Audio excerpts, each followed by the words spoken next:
ఏంటంటే నా ప్రభావ ఈ చిన్న ప్రార్థన ప్రార్థన మీ బాధాలు చదివిపెట్టి చిన్న ప్రార్థన ఆలోచించమని నాకు రెండు దేశం గడిపెట్టుకుని ప్రార్థించి గుర్తించున్నాను మా పరంగా. ప్రేమమైన పరిశుద్ధుడా మహోన్నతుడా, మీ యొక్క ఘనమైన నామమునకు స్తోత్రములు. మళ్ళా తిరిగి మీ అభివృద్ధి పాదమును చెంత చేరి అయా ఆరాధించి స్తుతించే భాగ్యం ఇచ్చావు అయా. అందుబట్టి మీకు స్తోత్రము. భూమి మీద ఏమిటి లేని మా మృతులను అయా మా రక్షకుడు మీ ప్రియ కుమారైన ఆయన రక్తం చెందగలిగా మమ్మల్ని విమోచించావు. మీకు స్తోత్రము ప్రభా. యెహోవాని నమ్మిన నరులు ధన్యులన్న ప్రభా, నమ్మిక కలిగి జీవించనిచ్చిన ఈ శ్రేష్టమైన విశ్వాసం బట్టి కూడా మీకు స్తోత్రము. ఇంతటితో ఆగిపోకుండా ప్రభావించిన ముందుకు కొనసాగించడానికి విశ్వాసకర్తైన క్రీస్తు మీద ఆత్మలు ముందుకు నడవడానికి కృపదయించమని వచ్చిన వారికి రావాల్సిన వారిని అందరూ కూడా మీకు చూపాలి. యేసుక్రీస్తు ఘనమైన నామమున అడిగి వేడుకుంటున్నాము తండ్రి, ఆమేన్. దేవుడు మన ప్రార్థనని ఆలకించి అతిథిగా చేసినందుకు దేవుడికి స్తోత్రం చేద్దాం.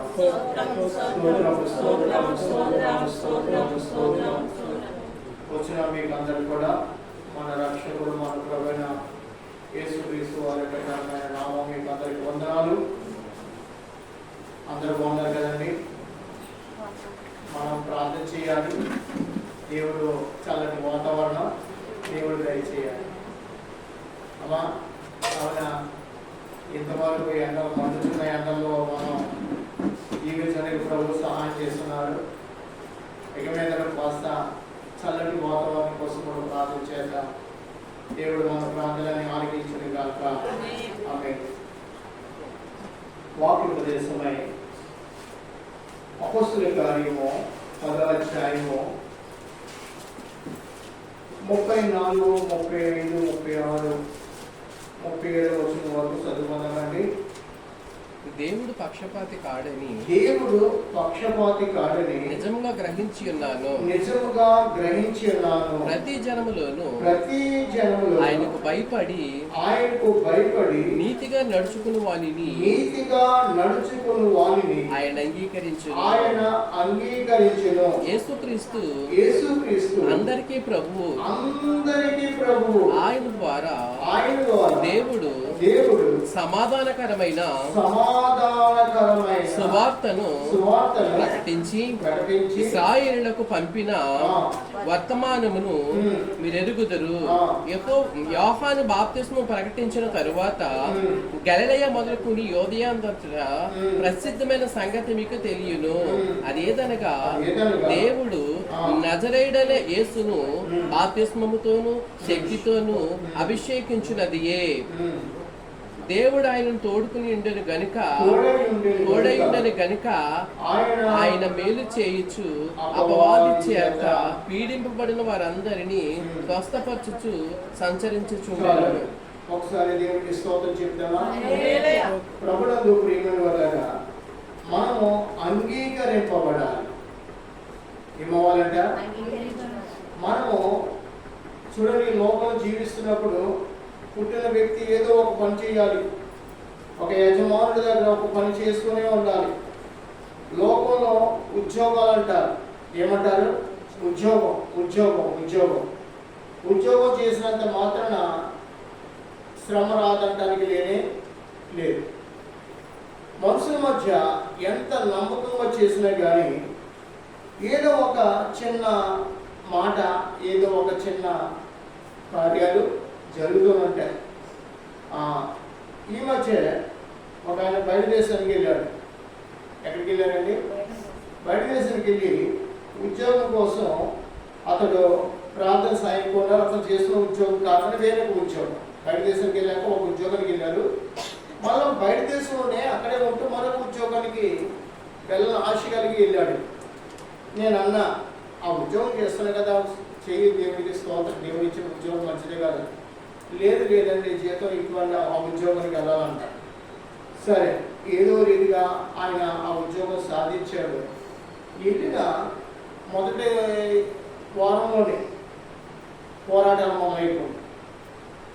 ఏంటండి, ఇక్కడ మొదట అతను ఉద్యోగానికి వెళ్ళిన ఉద్యోగంలో సంవత్సరం అసలు నాకు చేశాడు.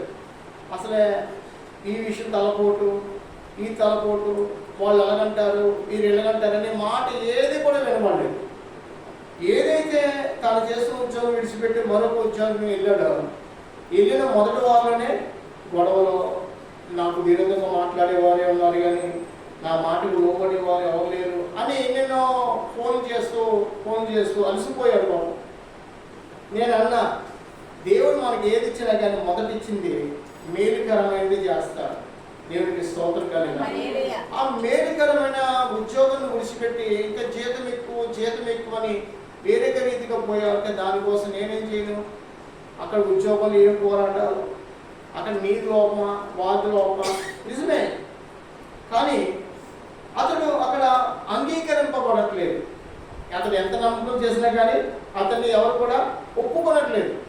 అయితే ఇక్కడ పేతురు గారు మనకి ప్రభు యొక్క మాట ఏం మాట ఇచ్చాడంటే, చూడండి, యేసు ప్రభుకి మనము ఎలాగంటే ప్రతి జనములోనూ ఆయనకు భయపడి, ఎవరికి భయపడాలంట? దేవుడికి భయపడాలి. నీతిగా నడుచుకున్న వారిని ఆయన అంగీకరించడు. చూడండి, వాస్తవంగా ఈ జీవితం శాశ్వతం అంటే శాశ్వతము కానే కాదు. బైబిల్లో ఉన్నమాట, బయట దేశాలకు వెళ్తున్న వారి గురించి ఒక మాట ఉంది. రేపు అక్కడ ఆ దేశానికి వెళ్ళి డబ్బు సంపాదించి నెమ్మదిగా బ్రతకడానికి మనం ఏ పాటి వారం, నీ ప్రాణం ఏ పాటిది, ఏంటండి మన బ్రతుకు ఏ పాటిది. యాకోబు భక్తుడి మాట చక్కగా వర్ణించాడు. వాస్తవంగా దేవుడు నీతో నాతో మాట ఏం చేశాండి, నీవు అడుగుపెట్టిన దేశం అంటే నువ్వు పుట్టిన దేశంలో దేవుడు నేను దీవించు దేవుడై ఉన్నాడు. ఆమేన్, హల్లెలూయా. దేవుడు మనల్ని ఎక్కడ దీవించాలంటే మనం ఏం చేయాలంటే, మనం జీవిస్తున్న జనులు ఎదుట ఎలా ఉండాలంటే నీతిగా మనం బ్రతకాలి. ఎలా బ్రతకాలి? నీతిగా బ్రతకాలండి. ఇక్కడ ప్రజల మధ్య మంచి సాక్ష్యం ఉండాలి, అక్కడ దేవుళ్ళు కూడా మనం మన సాక్ష్యాన్ని కొనసాగించుకోవాలి. మోసంగా మనం ప్రభుని కలిగి ఉన్నాం. దేవునికి అసాధ్యం అనేది ఏదైనా ఉన్నదా? దేవునికి అసాధ్యం అనేది ఏది కూడా లేదు. మనకి సమస్తము చేయగల దేవుడు మనం ఎప్పుడైతే ఆయన నమ్ముతామో అప్పుడు ఆయన కార్యం చేయడానికి శక్తిమంతుడై ఉన్నాడు. ఆయనది మనం పూర్ణంగా మనం లోబడాలి, పూర్ణంగా దేవుని స్తుతించాలి, పూర్ణంగా దేవుని కార్యం వైపు మనం ఎదురు చూడాలండి. అప్పుడు దేవుడు ఏం చేస్తాడంటే మన యందు తన చిత్తాన్ని నెరవేర్చే దేవుడు. ఎందుకంటే 34 వచనం మనం చదువుకున్నాం, దేవుడు పక్షపాతి కాడని నిజముగా గ్రహించున్నాను. ఈ మాట మాట్లాడుతున్నది ఎవరో? పేతురు గారు. ఎవరండి ఈ మాట అంటున్నది? ఎవరంట? పేతురు గారు. ఈ మాట ఎందు నిమిత్తం ఉన్నాడంటే, కొర్నేలి అనే ఇటాలియా పట్టణం ముందు కొర్నేలి అనే ఒక గొప్ప భక్తుడు ఉన్నాడు. అతని యొక్క సమాజం, అతని యొక్క స్థితి చూస్తే అతడు అన్యజాతికి సంబంధించిన వాడైనప్పుడు కూడా యూదులుగా ఉన్న పేతురు అన్యజనుల వద్దకు వెళ్ళటానికి ఏమాత్రం కూడా మాకు ఒప్పుకోదు అని సిద్ధాంతం వారు కలిగి ఉన్నారు. కానీ దేవుని యొక్క ఆత్మాభిషేకం కలిగి, దేవుని యొక్క ప్రత్యక్షత కలిగి ఇతడు ఇక్కడికి వచ్చి ఇక్కడ 34 వచ్చున్నాడు. నిజముగా దేవుడి పక్షపాతి కాడని నిజముగా గ్రహించిన చాలా మంది కూడా వాళ్ళ వైపు దేవుడి కార్యం చేస్తాడు, మా ప్రార్థన కలిగి అనుకుంటారు. దేవుడి మీద కూడా కొన్ని అనుమానాలు, కొన్ని లోపాలు, కొన్ని మాటలు వారు కొంతమంది మాట్లాడుతుంటారు. దేవుడు ఏ మాత్రం కూడా పక్షపాతము కలిగిన వాడు కానే కాదు. నువ్వు ఎంత దేవుని మీద అనుకుంటావో, ఎంత ఆనందిస్తావో, ఎంత కనపరుస్తావో అంత ధన్యత పొందుకుంటావు భూలోకంలో. దేవునికి స్తోత్రం కలుగాలి. ఒక శ్రేష్టమైన మాట మనకు అందరూ తెలుసు, నన్ను ఘనపరచు వారిని నేను ఘనపరచదని ప్రభు మాట్లాడుతున్నారు. ఏమన్నారండి? నన్ను ఘనపరచు వారిని మనం అంటే మన దేవుణ్ణి ద్వారా మనం మేలు పొందుకుంటే ఏం చేయాలంట? దేవుణ్ణి ఎల్లప్పుడూ కూడా ఘనపరుస్తూ ఆరాధిస్తూ ప్రభుకి సాక్షిగా మనం బ్రతుకుతాము కనుక ప్రభుకి ఎప్పుడైతే మనం సాక్షి జీవిస్తున్నామో దేవుడు మన ఎడల తన కృప ప్రకటించు దేవుడు. కృపగల నామం ఎంత గొప్ప నామం మనం తెలుసుకోగలుగుతున్నామండి. కావున దేవుని మన పూర్ణముగా ఆరాధించాలి అన్నాడు 30వ వచనం. ప్రతి జనములోను, ఏ జనం అంటే అండి? ఆ జనము, ఈ జనము, నా వారు, నా అన్నదమ్ములు అనేది ఉండకూడదు. ఎక్కడైనా కానీ దేవుని ఎలా ఉండాలంట? నమ్మకముగా ఉండాలి. నిజమే, నమ్మకముగా దేవుని సేవలు మనం కొనసాగాలండి. దేవుడికి భాగ్యం ఇచ్చాడు ఈ జీవితం. ఈ జీవితం ఎంతకాలం నీకు నాకు తెలుసా అమ్మా? ఈ బ్రతుకు, మన బ్రతుకు 100 సంవత్సరాలని దేవుడు మనం పుట్టినప్పుడు మన తల్లికి చెప్పలేదు అమ్మా. తల్లి గర్భంలో మనం ఉన్నప్పుడు మన తల్లితో దేవుడు నీ గర్భంలో ఒక బిడ్డనిచ్చాను, ఆ బిడ్డ 100 సంవత్సరాలు వెళ్తాడు, నువ్వు భయపడకని దేవుడు తల్లికి చెప్పాడంటే తల్లికి కూడా తెలియదు అమ్మా. మనం బయటకు వచ్చాప్పుడు మనకు కూడా ఇంత బ్రతుకున్నా మన ఆయుష్కాలం ఎంత మనకు తెలియదు. మన ఆయుష్కాలం లెక్కించుకుందాం ఒకసారి.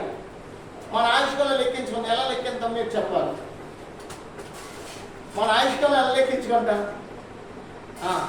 నేను బ్రతుకు దినములన్నీ కూడా నా వెంట కృపాక్షేమములే వచ్చింది. దేవునికి స్తోత్రం చెప్పండి. ఎలాగా కృపాక్షేమములు వస్తాయి మన బ్రతుకులో చెప్పాలి అమ్మా. ఎలాగా? భక్తుడు అన్నాడు, నా గిన్నె నిండి కూర్చున్నది. దేవునికి స్తోత్రం. అంటే మన హృదయం ఎలా ఉండాలి? స్తుతి ఆరాధనతో నింపబడి మనం అభిషేకింపబడాలి. స్తుతి ఆరాధనతో మనం అభిషేకము కలిగిన వారిగా మనం జీవించాలి. చూడండి, ఇది ఒక గొర్రె అనుకోండి. దీన్ని యజమానులు ఎందుకు పెంచుతున్నాడు? మొక్కు నిమిత్తం పెంచుతున్నాడు. దేని నిమిత్తం అంటే మొక్కుకున్నాడు. దేనికి? దీన్ని బలి ఇవ్వడానికి మొక్కున్నాడు. ఇప్పుడు దీన్ని అన్ని జాతుల్లో కలవనేవాడు. అవునే కదండి. ఏ గొర్రె దగ్గరికి కూడా ఎలా పెంచారు? అమ్మ ఇది మొక్కుబడి గొర్రె, ఇది మొక్కుబడి. ఇప్పుడు మనం చెప్తాం, మనం ఆలోచించుకుందాం, మన బట్టి మనం మాట్లాడుకుందాం. మనం కూడా ఎవరో దేవునికి సమర్పించుకున్నవారు. దేవుని కూడా మనం కూడా మొక్కుకున్నాం. మన మీద కూడా ఏదుంది? నాజీరు అనే వ్రతము మన మీద ఉంది. అయ్యా మనం ఏదేది ఉందంట? సంవత్సరం గురించి ఒక 2 మాటలు మనం నేర్చుకొచ్చేసాం. నేను తెలుసుకొచ్చే మనం అందరం కూడా మనకు తెలుసు కదా. చూడండి, తీయద్దు మనకు అందరూ తెలుసు. వినండి, సంసోను ఎక్కడంట? తల్లి గర్భంలో ఉండగానే నాజీరు చేయబడ్డాడు. బయటికి వచ్చాక అతడు నాజీరు వ్రతము కలిగిన వాడు. అయితే ఎప్పుడు నాజీరు వ్రతం పోయిందంటే అతడు లోకంలో పడి నిద్రిస్తున్నాడు. ఎక్కడండి? లోకం అనే వడిలో పడి నిద్రిస్తుండగా ఆమె అంటుంది ఏమంటుంది? ఇగో నీ బలం ఎక్కడో నాకు చెప్పవా? నీ అభిషేకం ఏంటో నాకు చెప్పవా? నీ నాజీరు ఏంటో నాకు చెప్పవా అంటే ఇతడంట దాని చేతిలో ఏమైపోయాడంట? ప్రాణం విసిగి ఏం చేస్తాడు తెలుసా? నేను నా తల్లి గర్భంలో నాజీరు చేయబడి ఎప్పుడైతే నా తలను గీసేస్తారో అప్పుడు నేను అభిషేకం కోల్పోయిన వాడిని అయిపోతాను. వినండి. వాస్తవంగా అది ఏం చేస్తుందంట? ఆ దిలీలు ఏం చేస్తుందంట? వాస్తవంగా వాడిని గుండెగించడానికే సిద్ధపడిపోయింది. ప్రేమించేది అవుతే ఏం చేస్తుంది? గుండెగిస్తుందా? లేదు. ప్రేమించేది ఏం చేస్తుంది? చెప్తుంది, అరే నైనా నిన్ను పట్టుకోవడానికి ఫిలిస్తీయులు వస్తున్నారు. లోకము అటువంటిది, మన నాశనం కోరుకుంటుంది. కానీ మనము ఇచ్చింపబడితే లోకానికి ఏమాత్రం కూడా. అయితే మన ప్రభు ఎవరు? మనం ఏ జనంలో ఉన్నా కానీ, ఏ స్థలంలో ఉన్నా కానీ ఎలా ఉండాలంట? నీతిని కలిగి జీవించాలి. అంటే ఇతరులను ద్వేషించకూడదు, ఇతరుల మీద మనం కోపగించుకోకూడదు, ఇతరులకు విరుద్ధంగా మనం ట్రీట్ చేయడం ఉండకూడదు, ఇతరుల మీద మనం ఎప్పుడూ కూడా చెడు తలంపులు మనం కలిగి ఉండకూడదు. అప్పుడు ప్రభు మనం అంగీకరిస్తున్నాడు. దేవునికి స్తోత్రం. మన అభిషేకం మన మీద నిలవడం అంటే ఏంటి తెలుసండి? మన అభిషేకం, దేవుడు మన ఆ అభిషేకం మన మీద నిలవడం అంటే భూలోకంలో ప్రభు తను ద్వేషించిన వారు ఉన్నా కానీ వారిని కూడా ఏమి కూడా అనలేదు. అలాగే మనం భూలోకంలో జీవిస్తుండగా మనం ఇతరులు ఎవరిని కూడా మన నోటితో ఎప్పుడు కూడా ఏ మాట కూడా వదలకూడదు. ఎందుకు తెలుసా? నీ మాట బట్టి నీ పాపము ఎంత ఉన్నదో తెలుస్తుందంటే మన మాటలు కఠోరమైన మాటలు మాట్లాడమనుకో. ఏం మాటలండి? ఏ మాటలంట? అందరూ ఎలా చూడాలి? ఏ మాటలంట? కఠోరమైన మాటలు. అంటే ఇది పరిశుద్ధ గ్రంథం అండి. పరిశుద్ధ గ్రంథం నీతిని బోధిస్తుందా? భక్తిహీనత గురించి, నీ భక్తిహీనత గురించి మాట్లాడుతుందా? నీ భక్తిహీనత గురించి మాట్లాడుతూ భక్తిహీనత విడిచిపెట్టి నీతిలో ప్రవేశించి మనకు మాట్లాడుతుంది. మార్కు సువార్త 7వ అధ్యాయానికి ఒకసారి వెళ్తే ప్రభువారు అక్కడ కొన్ని మాటలు మానవుని యొక్క హృదయ యొక్క తలంపులు ఏమైనావో అక్కడ మాట్లాడుతున్నారు. చూడండి, 7వ అధ్యాయము 19వ వచనం చూడండి. 7వ అధ్యాయము, అది వాళ్ళు హృదయంలో ప్రవేశింపక కడుపులోనే ప్రవేశించి బహురూపిలో విడవబడును.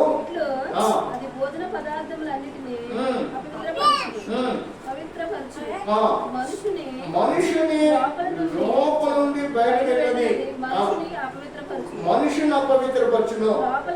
లోపల నుండి అనగా ఎక్కడి నుంచి అంటే మనుషుల హృదయములో నుంచి చూడండి, దురాలోచనలు, జారత్వములు, దొంగతనములను, నరహత్యలను, వ్యభిచారములను, లోభములను, చెడుతనములను, కృత్రిమములను, కామ వికారమును, మత్సరమును, దేవదూషణయు, అహంభావమును, అవివేకమును వచ్చును.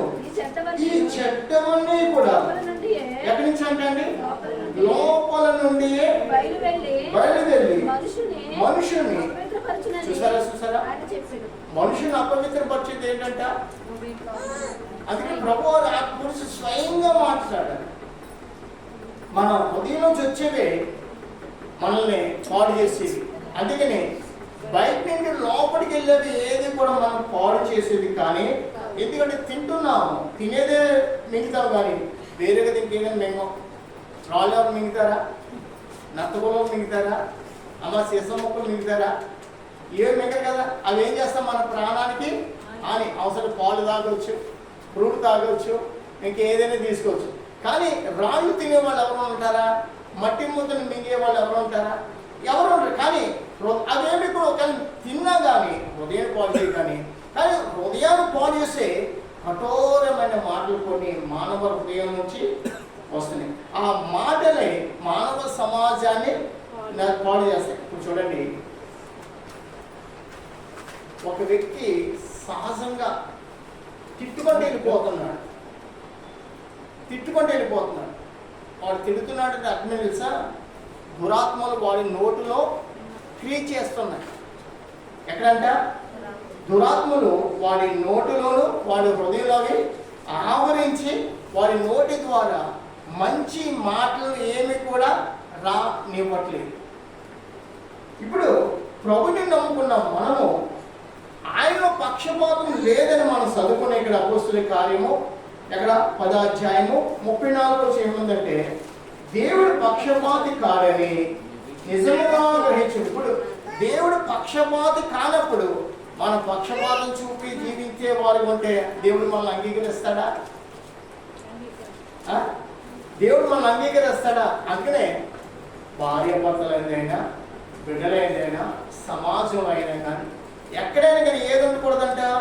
ఉద్యోగాలైనా, వ్యాపారాలైనా, అన్ని విధాలు కూడా ఎక్కడ కూడా మనలో ఏముండకూడదండి?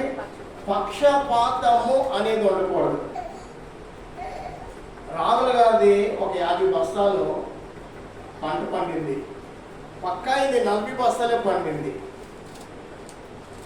రాహుల్ గారి సంతోషమా? ఆయనకి సంతోషమా? ఇప్పుడు ఆయన ఏం చేస్తాడు? పక్కైనా పక్షపాతం. దేవుణ్ణి ఎరిగిన వారు అలా జీవిస్తారేమో కానీ దేవుని ఎరిగిన వారు ఏమాత్రం కూడా పక్షపాతం ఎన్నది ఉంటూనే ఉండకూడదు. ఎందుకంటే దేవుడు మనల్ని అంగీకరించాలమ్మా.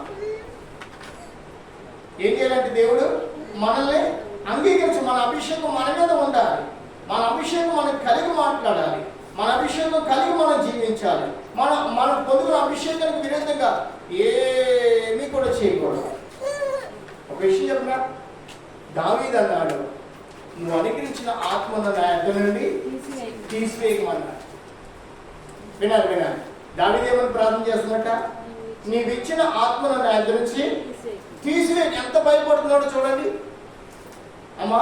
ఏమాడంట దావీదు ఇక్కడ భయపడి, ఎందుకు భయపడ్డాడు? పాపం కలిగి ఉన్నాడు కాబట్టి.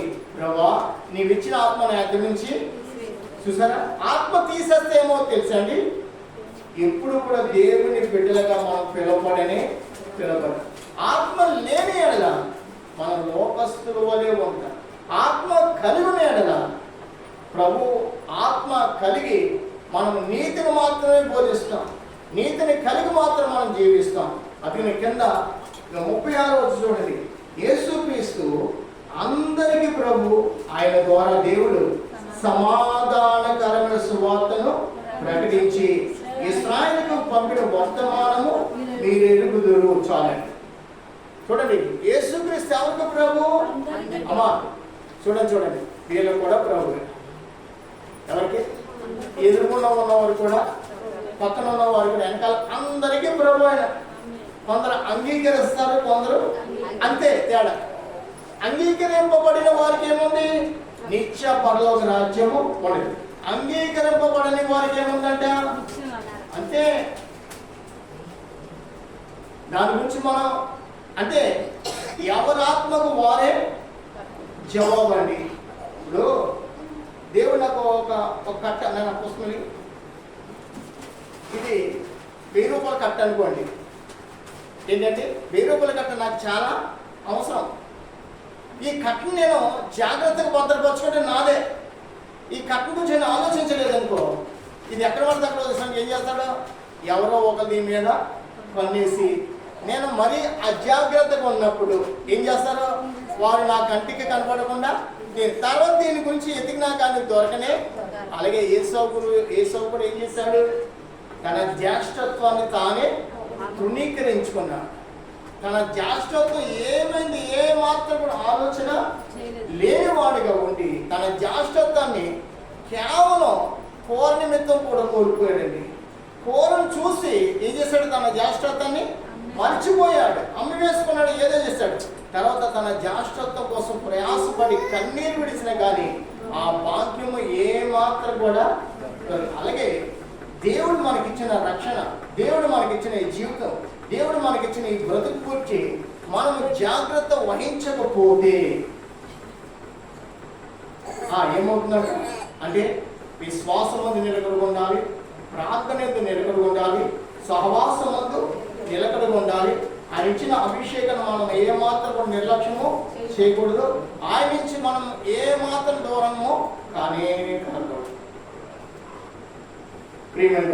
ఏ విషయంలో కానీ మన సన్నిధిలమా, ఏ విషయంలో కానీ మన అజాగ్రత్త పడ్డామా, దుష్టుడు మనం పొందుకున్నవన్నీ కూడా మన దగ్గర నుంచి వాడు లాగేసుకుంటాడు. అవి లాక్కోకుండా మనం కాపాడుకునే నిమిత్తం దేవుడు మనకిచ్చిన వార్త ఏంటంటే సమాధానకరమైన సువార్తను మన యొద్దకు పంపాడు. కనుక స్తోత్రం చెప్తామా? సమాధానకరమైన సువార్త. సువార్త విన్న వారందరూ కూడా ఎవరు అంటే వారు పరిశుద్ధులు. అంటే వారు జీవిస్తున్న జీవితం నుంచి తమ్ము తాము ప్రత్యేకించుకున్నవారు. లోకము నుండా, వారి సమాజం నుంచా, వారి కుటుంబం నుంచా, వారి అన్నదమ్ముల నుంచా, వారి భార్య బిడ్డల నుంచా అందరి నిమిత్తం అందరిని విడిచి దేవుని కోసం తను తాను ప్రత్యేకించుకున్నాడు. మనం దేవుని కోసం మనం ప్రత్యేకించకపోతే మనం లెక్క దేవునికి అప్పగించాలి. ఇక్కడ ఒక చిన్న మాట మీకు చెప్తాను చూడండి.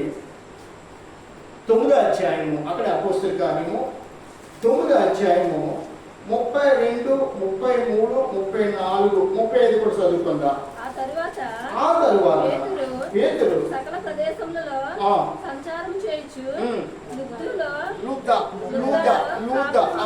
లుద్దలో కాపురమున్న పరిశుద్ధుల యొద్దకు వచ్చెను. పరిశుద్ధుల యొద్దకు వచ్చాను.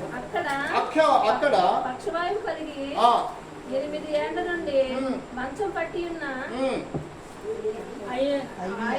ఐనేయ అని ఒక మనిషిని చూసి పేతురు, ఐనేయ, యేసుక్రీస్తు నిన్ను స్వస్థపరచుచున్నాడు, నీవు లేచి నీ పరుపు నీవే పరుచుకొనమని అతనితో చెప్పగా వెంటనే అతడు లేచెను. లుద్దలోను షారోనులోను కాపురమున్న వారందరూ కూడా అతను చూసి ప్రభు తట్టి తిరిగి స్తోత్రం చెప్పండి. మీరు ఇక్కడ ఒక మాట గ్రహించిన మాట ఏదైనా మీకు అర్థమైందా లేదా అని అడిగితే, మిమ్మల్ని అడిగితే అక్కడ మీకు మీకు మీకు వివరించిన మాట ఏంటంటే, మనకి సమాధానకరమైన సువార్తను దేవుడు మనకు ప్రకటించాడు. సమాధానకరమైన సువార్త విన్న మనమందరం కూడా ఏం చేసుకోవాలంటే మనం ప్రత్యేకించుకోవాలి. మనం ప్రత్యేకించుకోవాలి. వినాలి, బాగా వినాలి. ఇప్పుడు ఇక్కడ ఎక్కడ 39 అధ్యాయం 31 ఏముందంటే, సారీ 32 ఏముందంటే, ఆ తర్వాత పేతురు సకల ప్రదేశములలో సంచారము చేయొచ్చు లుద్దలో కాపురమున్న పరిశుద్ధుల యొద్దకు వచ్చాడు. కనుక స్తోత్రం చెప్పండి. ఎక్కడికి వచ్చాడంటే అండి పరిశుద్ధ దగ్గరికి వెళ్ళవలసిన పేరే ఏంటి? పేతురు అని అడుగుదాం. పేతురు ఇంకా చుట్టుపక్కల ఎవరి జనులు లేరా? ఎక్కడికి వెళ్ళాడంట? అదేనండి, ఎక్కడికి వెళ్ళాడండి? పరిశుద్ధుల యొద్దకు వెళ్ళాడంట. భార్య వస్తే ఇంకా డబుల్ అయిపోతుంది. ఎక్కడికి వెళ్ళాడండి పేతురు? ఎక్కడికి వెళ్ళాడంట? పరిశుద్ధుల యొద్దకు వెళ్ళాడు. చూడండి, మనం ఇప్పుడు ఎవరి దగ్గరికి వెళ్ళాలి? ఈ లోక యాత్రలో పేతురు అడుగుదాం. పేతురు ఇంక మిగిలిన సమాజం నాకు పని లేదు. ఎక్కడికి వెళ్ళాడండి? పరిశుద్ధుల మధ్యకి వెళ్ళాడు. ఎక్కడికి వెళ్ళాడంట? పరిశుద్ధుల మధ్యకి వెళ్తే అక్కడ అతనికి ఒక వ్యక్తి కనపడుతున్నాడు. ఐనేయ. వినాలి, ఎవరండి? ఐనేయ అనే వ్యక్తి అతడు కూడా పరిశుద్ధత పొందుకున్నవాడే. దేవునికి స్తోత్రం కలిగాక. అతడు ఎన్ని ఏళ్ళ నుంచి మంచం మీద ఉన్నాడంట? 8 ఏళ్ళ నుంచి అతడు మంచం మీదనే ఉంటూ ఎవరిని ఆరాధించాడు? ప్రభుని స్తుతిస్తూనే ఉన్నాడు, ప్రభుని గణపరుస్తున్నాడు, ప్రభుని ఆరాధిస్తున్నాడు, ప్రభుని మర్చిపోయిన వాడుగా. ఇప్పుడు వాస్తవంగా మనమందరూ కూడా ఎండలకి కొంచెం మంది పలసబడిపోయారు. దేని బట్టి పలసబడిపోయారంట? కేవలం ఎండలు పెట్టే. దేని బట్టి అండి? కేవలం ఎండలు పెట్టే. వర్షం దారాలు కూర్చుందనుకో, వర్షాలు బట్టి కూడా వెనకడిగేస్తా. అదే సెలెక్కిపోయింది అనుకో, బాబు సెలెక్కిపోయిపోయింది, దానికి కూడా వెనకాడు. ఇప్పుడు దేవుణ్ణి నువ్వు ఏ కాలమన్నా దేవుణ్ణి ఎడలు నమ్మకం ఉంటున్నావు నువ్వు నేను. ఇతడు 8 ఏళ్ళ నుంచి ఎక్కడున్నాడట? మంచి మీద ఉన్నాడు. పేతురు ఎవరి మధ్యకి వచ్చాడంట? పరిశుద్ధుల మధ్యగా వచ్చాడు. పరిశుద్ధుల మధ్యలో ఎవరున్నాడు? ఐనేయ అనే వ్యక్తి కూడా. అతడు కూడా ఎవరు? మంచం మీద వ్యాధిగస్తుడు, రోగగ్రస్తుడు, లేవలేని స్థితిలో ఉన్నప్పుడు కూడా అతడు కూడా పరిశుద్ధత కలిగిన వ్యక్తి. దేవునికి స్తోత్రం కలదమా? ఇప్పుడు పరిశుద్ధత కలిగిన వ్యక్తితో ఎవరు మాట్లాడుతున్నారు? పేతురు ఏమని తెలుసా? యేసుక్రీస్తు నిన్ను స్వస్థపరచు. కనుక స్తోత్రం చెప్పండి. దేవుడు నిన్ను నన్ను స్వస్థపరచాలంటే, దేవుడు నీ పట్ల నా పట్ల కార్యం జరిగించాలంటే మనలో ఏముండాలి? పరిశుద్ధత ఉండాలి. అర్థమైందండి? ఇప్పుడు పేతురు ఎవరి మధ్యకి వచ్చాడంట? పరిశుద్ధుల మధ్యకి వచ్చాడండి. అక్కడ పరిశుద్ధులు ఉన్నారని తెలుసు, అక్కడికి వెళ్ళాడు, కానీ లోకస్తుల వారి దగ్గరికి వెళ్ళలేదు. ఇప్పుడు ఆ పరిశుద్ధుల మధ్య ఒక బలహీనుడు ఉన్నాడు. మనము పరిశుద్ధత కలిగి ఉంటే మనలో కూడా కొన్ని బలంగా ఉంటాయి, కానీ యేసు ప్రభు ఉన్నారు. ఎవరు తెలుసా? నిన్ను స్వస్థపరచు దేవుడను నేనే. కనుక స్తోత్రం చెప్తామా? ఎప్పుడైతే మనం పరిశుద్ధత కలిగి ఉంటామో ఎవరో మనకి స్వస్థత ఇచ్చేది? ఆయన. హల్లెలూయా. ఇప్పుడు పేతురు ఇదిగో నిన్ను స్వస్థపరుస్తున్నాం లేదు, యేసుక్రీస్తు నిన్ను స్వస్థపరుస్తున్నాడు, నీ పరుపుని నీవే. అది ఎంత గొప్ప ఆశ్రమం చూడండి. ఇప్పుడు గర్భంతో ఉన్న బిడ్డ తల్లిని హాస్పిటల్ తీసుకెళ్లారు. కడుపు కోసి బిడ్డను బయట తీసి కడుపు మళ్ళీ పుట్టేస్తారు. లేకంటే లేచిపోతా? నలుగురు సాయంగా ఉండాలి, ఇద్దరు సాయం ఉండాలి, ఒక వారం మంచం మీద ఉండాలి. ఒక నెల అంతా కూడా ఆమె ఇంకా తప్పుడు అడుగులు ఏమడుగులు ఇలాగే. కానీ ఇక్కడ అలా కాదు, అతడు ఎన్ని ఏళ్ళ నుంచి అంట 8 ఏళ్ళ నుంచి పడి ఉన్న వ్యక్తి నీ పరుపును నీవే దేవునికి స్తోత్రం చెప్పండి. దేవుని యొక్క అద్భుతం, దేవుని యొక్క మహత్యాన్ని మనం వర్ణించలేకపోతున్నాం. అదే మన విశ్వాసము కమ్మి, విశ్వాసము తక్కువ. నీ పరుపు చక్క పెట్టుకుంటే అది అప్పటికప్పుడు జరిగే విషయం అంటే నిజమే. దేవునికి అసాధ్యం అనేది ఏది కూడా అప్పటికప్పుడు నీలో జరుగును గాక. జరగాలంటే ఏం చేయాలి?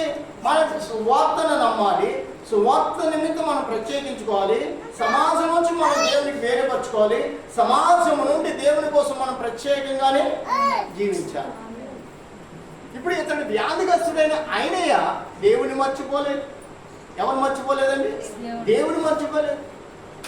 నిజమే, మనం వ్యాధుల బాధలు ఉన్నప్పుడు ప్రార్థన చేయలేదు, అవునే కదండి. కానీ పరిశుద్ధుల సమూహం అనేది పరిశుద్ధులంట బంధించే ఏ శక్తి కూడా లేనే, ఏ వ్యాధి కూడా బంధించనే, ఏ రోగము కూడా, ఏ సమస్య కూడా, ఏ చీకటి శక్తులు కూడా నిన్ను బంధించడానికి దానికి అధికారం లేనే లేదు. దేవునికి స్తోత్రం కలిగిన చిన్న జరిగిన వాస్తవం, ఒక చిన్న విషయం నేను మీకు చెప్తున్నాను రండి. ఒక సహోదరి తన యవ్వన కాలం దేవుని కోసం సమర్పించుకుందంట. ఇవి కానీ ఏమీ లేదు. కాలికి పట్టాలి కానీ, నెలపోసం దాడి కానీ ఏదీ లేదు. వివాహం చేసుకుని అలాగే బ్రతుకుతుంది దేవుని కోసం. భర్త అన్నాడు ఈమె కాస్త ధరించి అంటే, లేదండి నేను దేవుని సమర్పించుకున్నాను. ఎవరు సమర్పించుకున్నాను? అయితే ఈమె ఒక మంచి ఉద్యోగం కూడా చేసేదంట. బాగా ఆలోచించాలి. ఈమె మంచి ఉద్యోగం కూడా చేసేదంట. అయితే ఉద్యోగం చేస్తున్న 10, 15, 20 మంది మధ్య ఈమె చేస్తుండగా ఆమెతో ఒక 4 స్త్రీలు ఉన్నారు. మిగతా వాళ్ళందరూ మగవాళ్ళే. ఆమెతో పాటు ఉద్యోగం చేసిన వాళ్ళందరూ కూడా ధరించారు. మాత్రం ఏమీ లేదు. అయితే ఆఫీసులో ప్రమోషన్ వచ్చినప్పుడు ప్రియమని వాళ్ళరా అందరికీ ప్రమోషన్ వచ్చాయి, కానీ ఈమెకు మాత్రం ప్రమోషన్ వచ్చి రాలేదంట. చూడండి, ఒక ఆయన ఆ మేనేజర్ అంట, మేనేజర్కి ఒక రోజు అడిగిందంట, అయ్యా అందుకే ప్రమోషన్ ఇస్తున్నారు, నా పేరు వచ్చినప్పటికీ, రూతమ్మ అని పేరు వచ్చినప్పటికీ ఏ ప్రమోషన్ అవ్వట్లేదు, ఏంటైనా అని.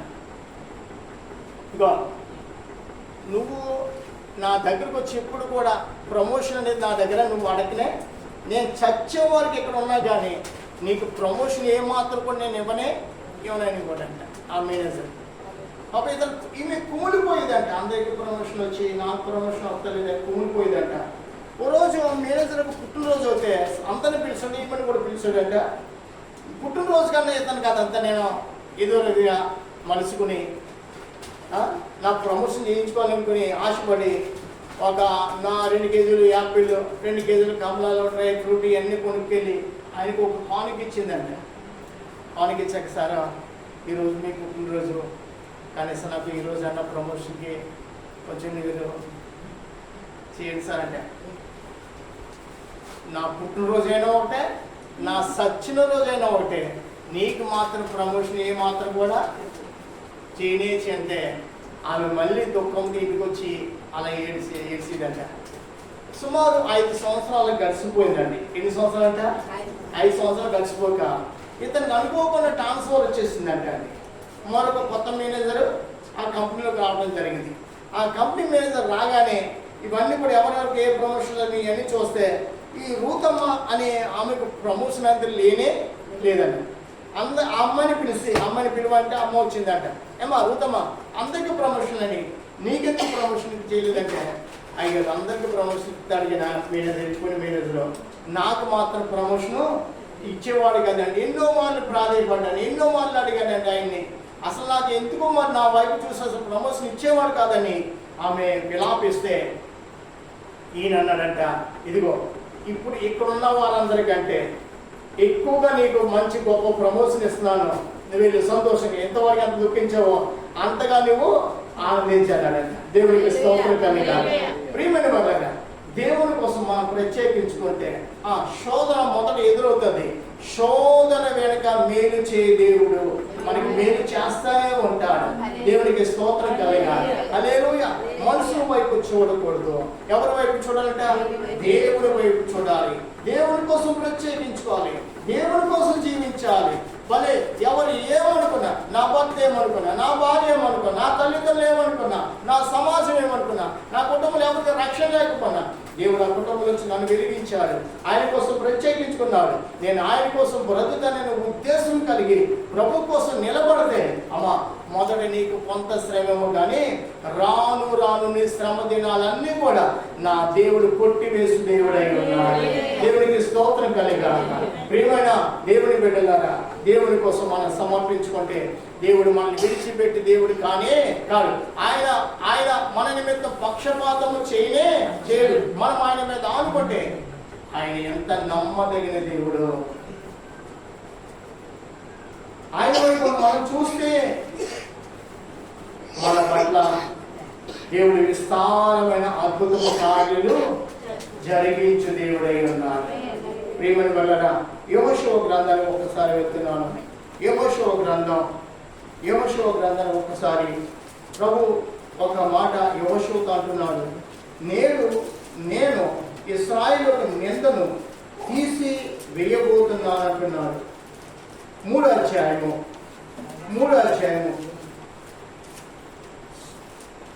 5వ వచనం చదువుకుందాం. 3వ అధ్యాయం 5వ యెహోషువ 3వ అధ్యాయం 5వ. మరియు యెహోషువ రేపు యెహోవా మీ మధ్య అద్భుత కార్యము చేయును గనుక మిమ్మల్ని మీరు పరిశుద్ధపరచుకునుడని జనులకు ఆజ్ఞ ఇచ్చేను. ఏమాజ్ఞ ఇచ్చాడంట? మీరు ఆ మాట బాగా చదువు పట్టుకోండి. యెహోషువ రేపు యెహోవా అంటే ఇశ్రాయేలు ప్రజలకి యెహోషువ మాట్లాడుతున్నాడు. ఇశ్రాయేలు ప్రజలకి దేవుడు చెప్పిన మాటను యెహోషువ చెప్తున్నాడు. ఇశ్రాయేలు ప్రజలు చెప్తున్నాడు, జనులు చెప్తున్నాడు. ఏమని? యెహోషువ రేపు యెహోవా మీ మధ్య అద్భుత కార్యం చేయను కనుక మిమ్మల్ని మీరు పరిశుద్ధపరచుకునుడని జనులకు ఆజ్ఞాపించెను. ఆమేన్. మనం ఏం చేసుకోవాలి? ఇప్పుడు పరిశుద్ధపరచుకోవాలి. దేవుని అద్భుత కార్యం మనం చూడాలంటే ఏం చేయాలంటే మనం దేవుని కోసం పరిశుద్ధపరచుకోవాలి. అయ్యా నీ జీవితం మేలు పొందుకోవాలంటే, నీ కుటుంబం ఆశ్రయింపబడాలంటే, నువ్వు నెమ్మదిగా జీవించాలంటే, నీ జీవిత కాలమంతా కూడా ధన్యత కలిగి జీవించాలంటే, ఎవరు కూడా నీ మీద వేలు పెట్టుకుని ఉండాలంటే మనం ఏం చేయాలంటే దేవుని కోసం మనం ఏం చేసుకోవాలి? మనం ప్రత్యేకించుకోవాలి. దేవుని కోసం పరిశుద్ధపరచుకోవాలి. దేవుని ఎప్పుడైతే మనం అంగీకరించామో, దేవుని కోసం ఎప్పుడైతే మనం పరిశుద్ధత కలిగి జీవిస్తున్నామో దేవుడు మన జీవితంలో అద్భుతమైన కార్యం జరిగించు దేవుడై ఉన్నాడు. కనుక స్తోత్రం చెప్తామా? అద్భుతాలు అందులో పేతురు ఎవరి మధ్యకి వెళ్ళాడు? పరిశుద్ధుల మధ్యకి వెళ్ళాడు. పరిశుద్ధుల మధ్య ఎవరున్నారట? ఐనేయ అని ఒక వ్యక్తి 8 ఏళ్ళ నుంచి పడి ఉన్నాడయ్యా. అతడు స్థుతి ఆరాధన ఆగలేదు, అతడు పరిశుద్ధుడు, అతను ప్రార్థన ఆగలేదు, అతడు పరిశుద్ధుడు, అతని విశ్వాసం సనగిలిపోలేదు, అతడు వ్యాధిగ్రస్తుడైన పరిశుద్ధత కలిగి ఉన్నాడు. కాబట్టి పేతురు అంటున్నాడు, ఆయనయా యేసుక్రీస్తు నిన్ను స్వస్థపరుచున్నాడు, లేచి నీ పరుగును నీవే చెప్పండి, నీ పరుగును నీవే. నిజమే. మన హృదయాన్ని మనమే సిద్ధపాటు చేసుకోవాలి. మన విశ్వాసాన్ని మనమే గట్టిగా చేపట్టాలి. మన ప్రవర్తన మనమే కాపాడుకోవాలి. మన మాటను మనమే సరి చేసుకోవాలి. మన బ్రతుకును మనమే ప్రభువులో సరి చేసుకోవాలి.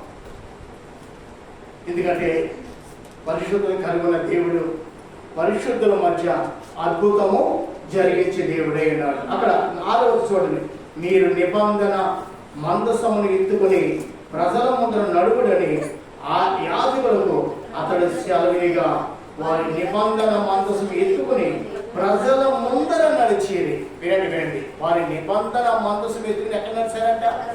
మనం కూడా ఎక్కడ నడుస్తున్నాం? ఇదిగో నిబంధన మందసానికి కలిగిన ఇది గ్రంథం. ఏది తిందా? నిబంధన మందసానికి సాదృశ్యమైన గ్రంథం. ఈ గ్రంథాన్ని కలిగి ఉన్న మనం ఎవరి మధ్య జీవిస్తున్నాం? మనం కూడా ప్రజల మధ్య ఉంటున్నాం, మనం కూడా ప్రజల మధ్య సంచరిస్తున్నాం. కాబట్టి మనల్ని ప్రజలు చూస్తున్నారు, మీరు దేవుని బిడ్డలని పిలవబడదు కాక.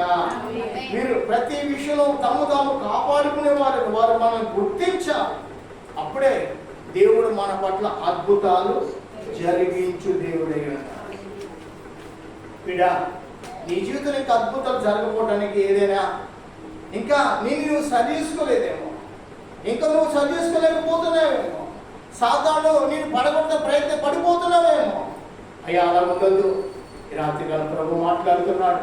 ఈ రాత్రికాలం నీ బ్రతుకుని సరి చేయడానికి, ఈ రాత్రికాలం నీ జీవితాన్ని ఆస్వాదించడానికి, ఈ రాత్రికాలం నీ కుటుంబాన్ని సరి చేయడానికి, ఈ రాత్రి నీ బ్రతుకును ప్రభు బాగు చేయ దేవుడై ఉన్నాడు. నువ్వు ఏ స్థితిలో ఉన్నా కానీ, ఏ పరిస్థితిలో ఉన్నా కానీ, ఏ సంఖ్యల చేత బంధింపబడే కానీ, నా ప్రభులకు అసాధ్యం అనేది ఏది కూడా లేదని మనం గమనించాలి. నా ప్రభులకు అసాధ్యం అనేది ఏది కూడా లేదని మనం గమనించి మన దేవుడికి మనం సమర్పించుకుంటే మన ప్రభు మన యందు పక్షపాతము కాదమ్మా, మన యందు జాలి చూపు దేవుడు, మనల్ని అంగీకరించు దేవుడు, ఆయన మనల్ని ఆదుకుని బలపరచు దేవుడై ఉన్నాడు. అట్టి దేవుని కృప మీకు అందరికీ కలుగుని గాక. అట్టి దేవుని కృప మీరందరూ మీ సంతానం కలిగి భూలోకంలో వర్ధిల్లుదురు గాక. ఆమె ఇచ్చిన ఉపదేశం బట్టి మన రెండు చేతులు పైకెత్తి కలిగి దేవునికి స్తోత్రం చేద్దాం. స్తోత్రము స్తోత్రము స్తోత్రము స్తోత్రము స్తోత్రము. స్తుతి మహిమ ఘనత సమస్తమానికి చెందిన గాక. ఆమె ప్రేమమైన పరిశుద్ధుడ మహోన్నతుడ మహిమా స్వరూపుడా మా ప్రియుడ మా వరుడ మీకు స్తోత్రము స్వామి. ఈ రాత్రి కాలం ప్రభా అపోస్తుల కార్యంలో ఉన్న కొన్ని మాటలు ప్రభా నైనా మేము చదువుకోవటానికి వర్ణించుకోవడానికి కృపటి మీకు స్తోత్రము ప్రభా. పేదలు సకల ప్రాంతాలకు వెళ్ళి నేను చివరిగా పరిశుద్ధుల యొక్క సమూహం అతడు చేరినప్పుడు ప్రభా పరిశుద్ధ సమూహంలో ఒక బలహీనుడైన ఐనేయ అనే వ్యక్తి ఉన్నాడయ్యా. అతడు 8 ఏళ్ళ నుంచి మంచం మీద ఉన్నప్పుడు కూడా అతడు ప్రార్థన మర్చిపోలేదు, విశ్వాసాన్ని విడిచిపెట్టలేదు. ప్రభా మీరు స్వస్థపరిచినా పర్లేదు, లేకపోయినా ప్రభు కోసం బ్రతుకుతాని ఆ పరిశుద్ధుల మధ్యనే అతడు నివసించినందుకు కూడా మీకు స్తోత్రము. అది మీ దాసుని ప్రభా మరి వారి మధ్య నడిపించి నేను ఆయనతో మాట్లాడగా ఆయనయా యేసుక్రీస్తు నిన్ను స్వస్థపరుస్తున్నాడు, లేచి నీ పరుపును నీవే పరుచుకోమని మాట్లాడిగా ప్రభా నేను ఆ మాట ద్వారా అతను పొందుకునే శక్తి బట్టి మీకు స్తోత్రము. అతడు పొందుకునే శక్తి బట్టి మీకు స్తోత్రం. అతడు 8 ఏళ్ళ పడున్నా కానీ నేను మీ దాసున్నారు మీరే మాట్లాడి ఆయన మీరు స్వస్థపరిచిన దేవుడు ప్రభా. అంత మాత్రమే కాకుండా యెహోషువ గ్రంథంలో కొన్ని మాటలు కూడా నేను చదువుకున్న ప్రభా. రేపు యెహోవా మీ మధ్య అద్భుత కార్యాలను చేయను కాబట్టి మిమ్మల్ని మీరు పరిశుద్ధపరచుకోమని కూడా మీరు మాట్లాడి ఉన్నారు ప్రభా. నిజమే, మేము పరిశుద్ధపరచుకునేలా మీరు మాతో నైనా సంచరించి మా పట్ల అద్భుత కార్యం చేయగల దేవుడు. అట్టి అద్భుతాలు మా ప్రజలు చూసి మిమ్మల్ని ఆలోచించి విషయమని వచ్చిన బిడ్డలందరినీ ఆస్వాదించండి ప్రభా. ఇగో నేను కొంతమంది వారి ఊరికి, వారి గ్రామాలకు, వారి కుటుంబాల బిడ్డలు మంచి వారి పట్టణం చెప్పాను ప్రభావిత రాలేకపోయారు. వచ్చే వారందరికీ నడిపించి ప్రభావించి వచ్చే వారికి ఇంకా అనేక సిద్ధపాటు చేయమని మరొకసారి వచ్చిన కుటుంబాలను దీవించమని యేసుక్రీస్తు ఘనమైన నామం నడిపించున్నాము తండ్రి. ఆమె మన తండ్రి దేవుని యొక్క ప్రేమ, మన రక్షకుడు మన ప్రభువు యేసుక్రీస్తు వారి కృప, పరిశుద్ధాత్మ దేవుని సహాయం తోడై నడిపించును గాక. ఆమేన్ ఆమేన్ ఆమేన్. నా ప్రాణమా యెహోవాను స్తుతించు, నా అంతరంగ సమస్తమైన పరిశుద్ధ నామమును పరిశుద్ధ. నా ప్రాణమా యెహోవాను స్తుతించు, ఆయన చేసిన ఉపకారములు దేవుడు. ఆమేన్ ఆమేన్ ఆమేన్. హల్లెలూయా హల్లెలూయా హల్లెలూయా. దేవుడు మిమ్మల్ని అందరినీ దీవించును గాక. ఆమేన్ ఆమేన్ ఆమేన్. అందరికీ రండి రమేష్ ముందు నట్టుకోలేదు.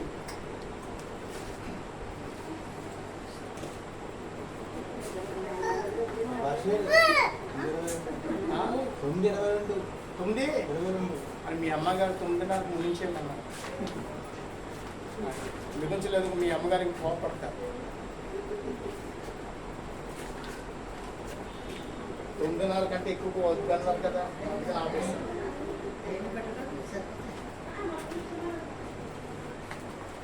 ఆవిడ కూడా తెలిసి రావాలి కదా.